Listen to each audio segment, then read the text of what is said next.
কেন জানি ছোটোবেলা থেকে হাঁসের মাংস আমার একদমই পছন্দ হতো না। মানে আমার কাছে মনে হতো কি যে হাঁস থেকে একটা বাজে স্মেল আসবে, হাঁসের মাংস মজা না, ইস কি ঘিন্না, লাইক ওই রকম চিন্তা ভাবনা আমার ভিতরে হতো। যদিও আমি কখনো ওইরকমভাবে হাঁস খাইনি, ইভেন আমাকে কেউ রান্না করেও খাওয়ায়নি একদম ছোটোবেলা থেকেই।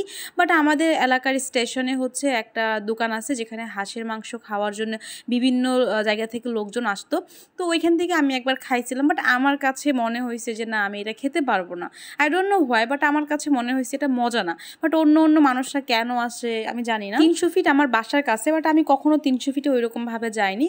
তো একদিন আমার ফ্রেন্ড আমাকে বললো কি যে চল 300 ফিটে যাই, তুই হাঁসের মাংস খেয়ে দেখ, এইখানের মাংস অনেক মজা। তো আমি বললাম দোস্ত, আমি তো হাঁসের মাংস খাই না, আমার পছন্দ না।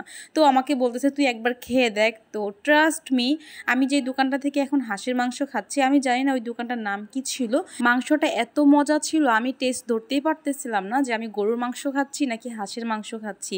বিশেষ করে এটার যে একটা ঝোল ছিল, ওই ঝোলটা দিয়ে আপনি পুরা রুটি খেয়ে ফেলতে পারবেন।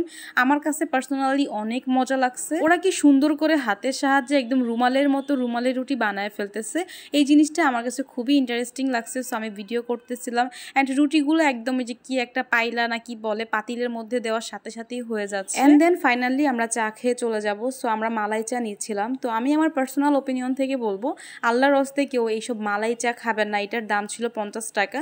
তো এটা পুরাটাই হচ্ছে টাকা ওয়েস্ট, আর কিছুই না। এখানে গুঁড়া দুধ দিয়ে রাখছে, কোনো মালাইয়ের কোনো অংশই ছিল না। তো যেহেতু টাকা দিয়ে কিনছি, অবশ্যই ফেলে দিব না, খেয়ে আসবো। আপনারা যারা হাঁসের মাংস খেতে পছন্দ করেন অবশ্যই আমাকে কমেন্ট করে জানাবেন। সো এই ছিল আজকের ভিডিও। Bye bye.